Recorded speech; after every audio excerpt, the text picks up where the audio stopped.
آج ہم ہٹلر کی زندگی کے 10 دنوں کے بارے میں تھوڑا جاننے کی کوشش کریں گے۔ 25 اپریل 1945 کے بعد ہٹلر کی زندگی کا واحد مقصد صرف شادی کرنا تھا۔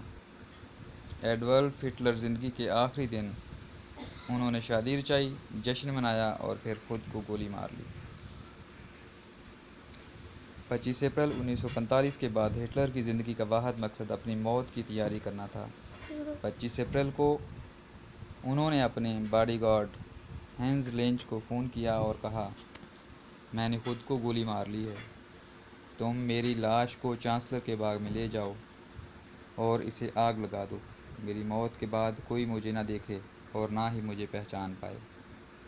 باڈی گارڈ کو انہوں نے مزید تاکید کی کہ اس کے بعد تم میرے کمرے میں واپس جاؤ، میری وردی، میرے کاغذات، ہر وہ چیز جو میں نے استعمال کی ہے اسے اکٹھا کرو اور اس سب کو آگ لگا دو، صرف اینٹن گراف کی، فریڈرک دی گریٹ کی آئل پینٹنگ کو ہاتھ مت لگانا، یہ میرا ڈرائیور میری موت کے بعد برلن سے بحفاظت باہر لے جائے گا۔ اپنی زندگی کے آخری ایام میں ہٹلر 50 فٹ زیر زمین بنائے گئے ایک بنکر میں رہتے تھے۔ وہ چانسلر کے باغ میں صرف اس وقت جاتے تھے جب انہیں اپنے پیارے کتے بلونڈی کو ٹہلانا ہوتا تھا۔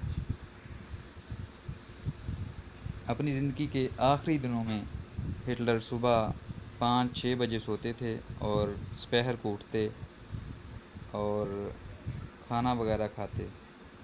ان کی معاون جو آخری دنوں میں ان کے ساتھ رہیں، وہ کہتی ہیں کہ آخری 10 دن ہمارے لیے ایک ڈراؤنے خواب کی طرح تھے۔ ہم ایک بنکر میں چھپے ہوئے تھے اور روسی فوج ہمارے بالکل قریب آ رہی تھی۔ ہم بآسانی ان کی فائرنگ، بموں اور بندوقوں کی آوازیں سن سکتے تھے۔ ہٹلر بنکر میں اس آس پر بیٹھے ہوئے تھے کہ خدا ان کی جان بچائے گا، لیکن ایک چیز جو انہوں نے پہلے ہی واضح کر دی تھی وہ یہ تھی کہ اگر وہ جنگ نہیں جیت پائے تو وہ برلن کو کبھی نہیں چھوڑیں گے اور اپنے ہاتھوں سے خود کو گولی ماریں گے، لہٰذا ہمیں معلوم تھا کہ کیا ہونے والا ہے۔ جب 22 اپریل 1945 کو ہٹلر نے ہم سب سے کہا کہ تم لوگ چاہو تو برلن چھوڑ کر جا سکتے ہو، تو ان کی گرل فرینڈ ایوا براؤن نے سب سے پہلے کہا کہ تم جانتے ہو میں تمہیں چھوڑ کر نہیں جانے والی، میں یہیں رہوں گی، اور میرے منہ سے بھی ایسے ہی الفاظ نکلے تھے۔ اور باقی جو ان کے ساتھ وقت گزارنے والے لوگ ہیں وہ کہتے ہیں کہ آخری دنوں میں ان کی زندگی بالکل تبدیل ہو گئی تھی۔ ان کے آخری دنوں میں ان کی حالت ایسی تھی کہ صرف بوسہ دیا جا سکتا تھا، ان کا سارا جسم کپ کپاتا اور ان کے کندھے جھکے ہوئے تھے، ان کے کپڑے گندے تھے اور سب سے اہم بات ان کا رد عمل بہت سرد تھا۔ اور وہ ایک کتاب جو ہٹلر کے بارے میں بہت مشہور اور صحیح مانی جاتی ہے، the life and death of Adolf Hitler, اور اس کے کتاب کے مصنف ہیں رابرٹ پائن۔ انہوں نے ہٹلر کی حالت کے بارے میں لکھا ہے کہ ہٹلر کا پورا چہرہ سوج گیا تھا اور اس پر بے شمار جھریاں نمودار ہو گئی تھیں۔ ان کی آنکھوں میں زندگی کا اثار اور چمک باقی نہ رہی تھی، گویا وہ ایک بوڑھے گدھ کی مانند بیٹھے تھے۔ ان کی شخصیت کے بارے میں سب سے یادگار بات یہ تھی کہ وہ ایک شرابی کی طرح لڑکھڑا رہے تھے۔ وہ ایک ہی ماہ میں 10 برس بوڑھے ہو گئے تھے۔ بنکر میں قیام کے آخری ایام میں انہوں نے ایوا براؤن سے شادی کی اور اپنے قریبی دوستوں کو شادی پر بلایا، اور یہ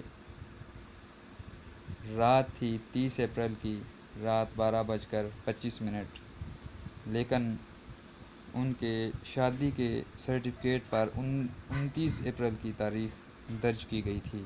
شادی کی دعوت میں ان کے 2 ذاتی معاونین باورچی بورمین، گوئبلز، میگدا وغیرہ نے شرکت کی۔ ایوا نے بہت زیادہ شراب پی، لیکن ہٹلر نے ایک گھونٹ پیا اور ان کا مزاج بالکل بدل گیا۔ انہوں نے کہا سب ختم ہو گیا، سب نے مجھے دھمکایا ہے۔ اور آخری دن وہ بہت گہری نیند سوئے، صبح اٹھے، شیو بنائی، تو اس کے بعد انہوں نے اپنے آپ کو شوٹ کر لیا۔ ان کی لاش کو چانسلر گارڈن میں لے جا کر آگ لگا دی گئی۔ 2.5 گھنٹے تک یہ لاش جلتی رہی۔ اس کے بعد ایوا اور ہٹلر کی لاشوں کو اٹھا کر دفنا دیا گیا، لیکن جب بعد میں ان کی لاشوں کو جب 2.5 گھنٹے تک پٹرول ڈال کر جلانے کے بعد ان کی لاشوں کو دفنایا گیا۔ کچھ دن بعد جب سوویت فوجوں نے ہٹلر اور اس کی اہلیہ کی قبر کشائی کی تو سب کچھ خاک ہو چکا تھا۔ صرف کچھ دانت ملے تھے اور ایک شخص جو سن 1938 کے بعد سے ہٹلر کے دانتوں کا ڈاکٹر تھا، اس نے تصدیق کی کہ یہ ہٹلر کے ہی دانت ہیں۔